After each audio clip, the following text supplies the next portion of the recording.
Did I already start? Oh, I already started. Whoops.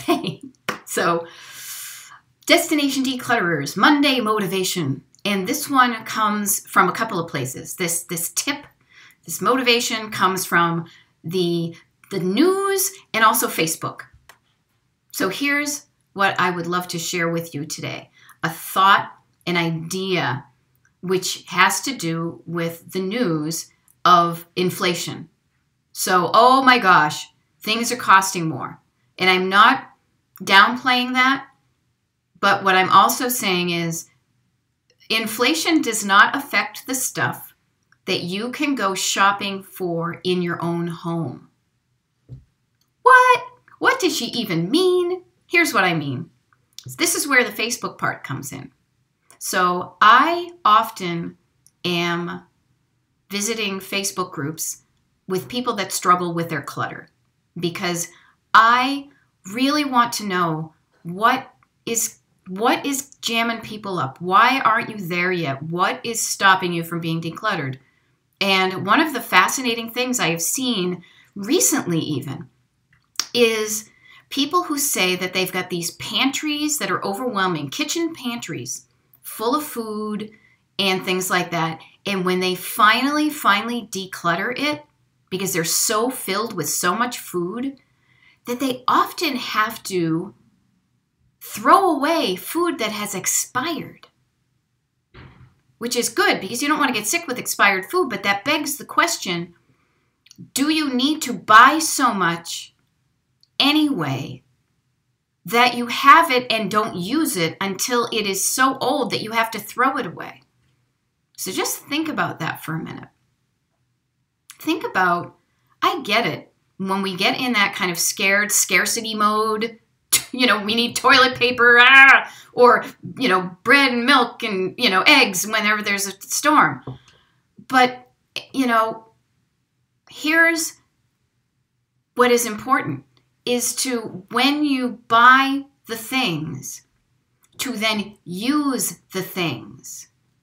And then if you haven't used the things, if you haven't used the food, give yourself a moment to question when you go, prior to going to the grocery store where inflation may be apparent in the prices, is say to yourself a couple of things. Take a look, take an inventory. This is why I say sort it before you can store it.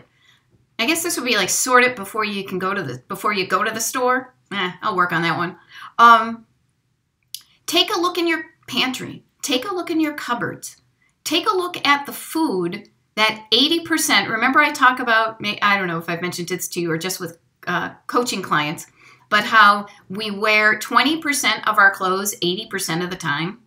We'd probably do the same thing with the food. We eat 20% of the food that's in there, and then there's always the stuff that's on the periphery, the tuna or the ramen or whatever's in there. But just take a look at the stuff that you aren't eating and you haven't eaten in a while, because there's a reason why you haven't eaten it. Maybe you're like, oh, I thought that was going to taste good and I didn't realize it wasn't tasted good. I'm talking about unopened food, okay? None of the open stuff. It's opened and you don't like it, pitch it. But you've got food in there. It's not like your cupboards are bare, I'm assuming, because we live in such a land of plenty, and actually that notion of too much stuff is what gets you cluttered in the first place. But take a look at your food in your pantry. Question yourself, why am I not eating it this week? Listen for the answer. Is the answer, hey, you know what? I forgot.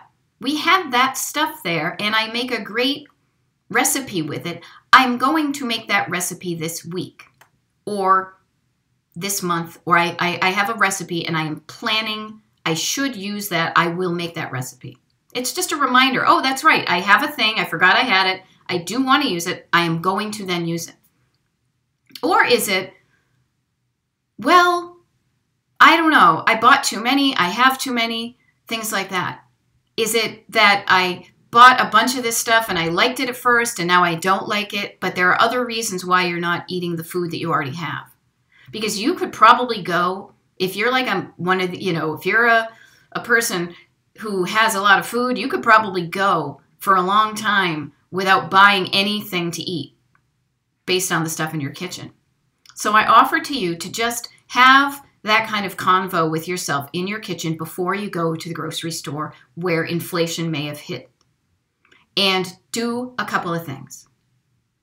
Either make a plan to use the stuff you already have, or be okay with you bought it and you're probably not going to use it. That's the other thing too. I should have mentioned this. I'm not going to rewind it.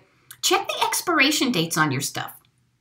If there's stuff that is close on your expiration dates that you are looking and it's like, well, I got this many cans of soup and they all expire in August, and I'm not going to eat that much soup between now and August, find yourself a food pantry and donate that stuff before August comes and you have to throw it in the trash.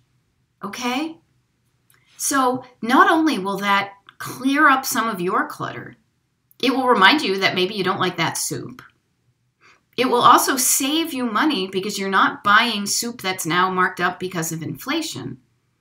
And you'll also just have more room in your cupboard for the food you do want. So I hope that helped. I feel like I went on a bit of a tangent, but the decluttering of the kitchen and your pantry, the way you're doing that is how you declutter everything. As I say in coaching, and we apply it to your specific stuff, that you just take a fresh look at what you have and you say, am I using this? Am I not? If I'm using it, then you use it. If I'm not using it, figure out why I'm not using it and then use it. Or if you decide you don't want to use it, then pass it along. It's pretty easy. And I know it's easy, but if you get jammed up and you want some help, you know where I live. All right? Have a great week. Declutter your cupboards, and I will see you next Monday. All right?